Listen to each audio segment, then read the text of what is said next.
Hello everyone, this is another episode of Scientific Healing and I'm your host, Dr. Anastasia Chopelas.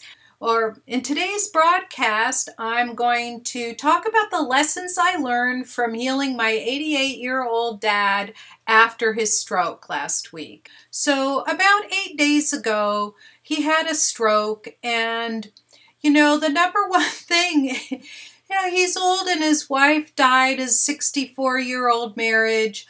She died in 2015, in April of 2015. So he stays socially active and he meets all of his old work friends once a month. But they're slowly dying off because, he's 87. He'll be 88 next month.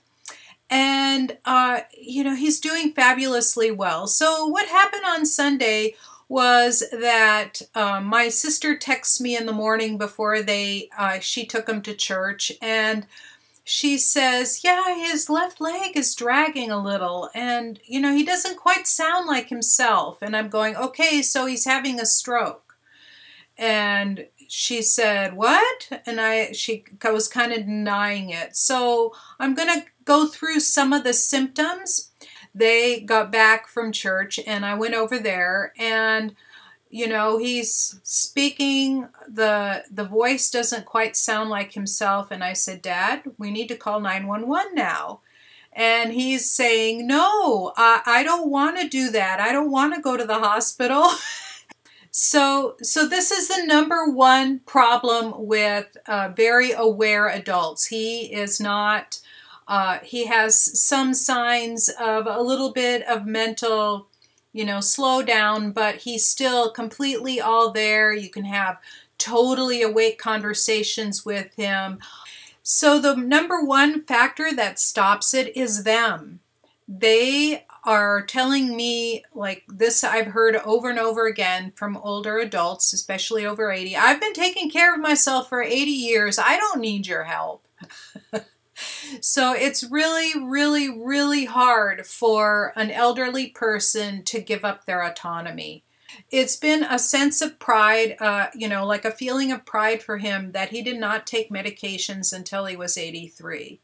No blood pressure, no cholesterol medication, no other medication. He was fully functional until that point. So the reason why he got his first major stroke in at the age of 83, five years ago now, was because of all the undue stress of taking care of my very ill mom. She was in full dementia, was stuck in a wheelchair, and Dad was doing the work of basically 3 adults. And why I say 3 adults is he was her nursemaid, her cook, her house cleaner, straighten upper, bill payer, everything. She stopped being functional. And she was also, if older people in dementia, she was also very angry and did a lot of yelling. And he's like me, does not like confrontation. It's very stressful. He never learned how to become Teflon and let it roll off his back. He just wanted to please her all the time because he loved her with all his heart. And he still does. So I got a call and he said, could you come over right now? We need your help, which was not uncommon. And so I go over there and the ambulance is there carting my dad off. Apparently he had this full-blown stroke. It was in the thalamus. The thalamus is in the core part of the brain. And it is very dangerous to have a stroke there. And it turned out he had a bleed. And bleeds are very bad because that's a place where it will never get blood supply again. And so the healing is very slow. So this time he did not end up in full-blown stroke. So remember to watch the signs. If there's any asymmetry in the face, the least little bit, have them smile. If there's a little bit of dragging on one side, that's a sign that there's a stroke. A stroke can change your life from one moment to the next where it's never the same ever again. And that was the thing that was the most heartbreaking, was watching my, strong, very competent. He went to the gym 3 to 4 times a week. We used to kid about how much we could leg press. He was like leg pressing in the 300 pounds at the age of 80, right? And he went from that to being bedbound for 6 weeks, and finally getting them up out of bed. If their voice sounds the least bit garbled, like it sounds like they're going, oh, like they're a little bit drunk, right? If it's a least bit garbled, if there's some asymmetry, if they're dragging somewhere on one side of the body or another, or if they get all of a sudden tired and put their head down on the ground, then this is the other danger is if they're living in a very stressful environment, and they have a lot of pressure on them. And so this is another caution for elderly parents. Don't let one become the caregiver of the other, because usually it's the caregiver that goes first. My dad was very lucky at that age because he had taken such good care of himself. We were the original health nuts down the block in the 60s, and he had taken really good care of himself, so he managed to survive it. But, for example, my husband's dad became the caregiver of their mother, and she had full dementia for 8 years, and he died because he wasn't taking care of himself. Their thinking slows down, their emotion slows down, and allowing one to become the caregiver of the other. I mean, you can get somebody to come in 2 to 3 hours a day for very little money. It's not going to cost the world, or, something like that, to have them help, to have them do the heavy lifting and take care of the parent that needs the help. And so after he had the stroke, I told him, you're fired. You're no longer a caregiver. So what I did was I told him, he says, I don't want to go to the hospital. I don't want to go to the hospital. And I said, Dad, you're having a stroke. He goes, I don't want to go to the hospital. I'm ready to go. And I said, okay, here's what I'd like for you. I don't want you to go by getting your functionality chipped away a little at a time, until you go downhill very slowly. If you're going to go, I want you to go all at once with a massive stroke or a massive heart attack or something like that. But I don't want you to go in piecemeal like this. Do you? And he goes, okay, we can call 911. Now, the thing that was really good about calling 911, so here's the healing process we went through. We called 911. He was in the hospital within 20 minutes. And they immediately started pumping him full of blood thinners. It took them 3 images on his head to find the stroke. And finally, they did a full MRI, and they found it was a slight clog right near where he had the bleed before in the thalamus. So they started him on Plavix and a little bit of aspirin to help keep the blood flowing. So the thing that I did that changed things immediately was I got him to relax, and I did a full blood vessel healing, which allows the blood vessels to relax. So there is a way to do that really, really quickly.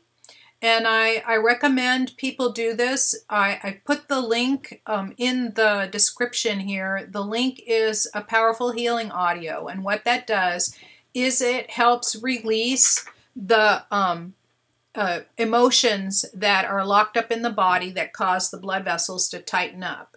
And this allows them to relax and allow the blood flow.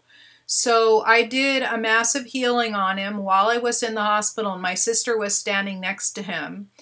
And my sister is 3 years younger, and she's been having a little trouble with her blood pressure lately as well. So while I did the healing on him, I always ask that anyone near us also receive the healing. And since my sister has given me permission, what we did was release that, all the tension on the blood vessels, open it up, drop the blood pressure.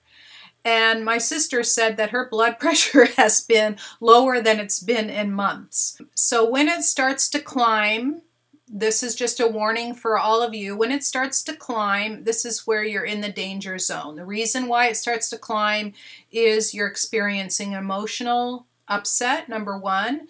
Number two, you have inflammation in the body. So inflammation leads to clogging of the arteries and the veins. So you don't want those plaque deposits, or what they call atherosclerosis, plaque deposits inside your blood vessels.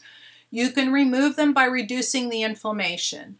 One of the best ways to reduce the inflammation, aside from meditating and releasing your emotions, is to make sure you get plenty of omega-3s and to eat what I call one ingredient foods, especially organic. So that means nothing processed. So that means like fruits, vegetables, fish, whole grains, if that doesn't bother you. Whole grains, not ground up grains, not whole grain bread, but whole grains like, brown rice or white rice, the whole thing, or like bulgur, or, oats, the whole oat, and things like that. One ingredient foods that are whole foods, not ground up. Nuts, seeds, things like that. And I have those all raw. And what that does is it reduces the inflammation on the body. Sugar will inflame the body really, really quickly.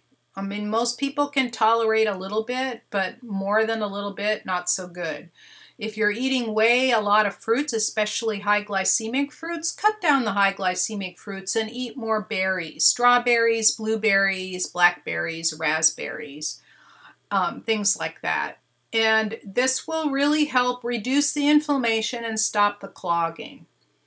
That way, even if you've had a stroke, so I went in after he had his first major stroke and I did a healing on him every day. I healed his blood vessels, his nerves, the brain, nervous system, kept relaxing him, kept doing a healing on him until he recovered. And he was supposed to have been in the hospital for 6 weeks, and he was only in there for 3.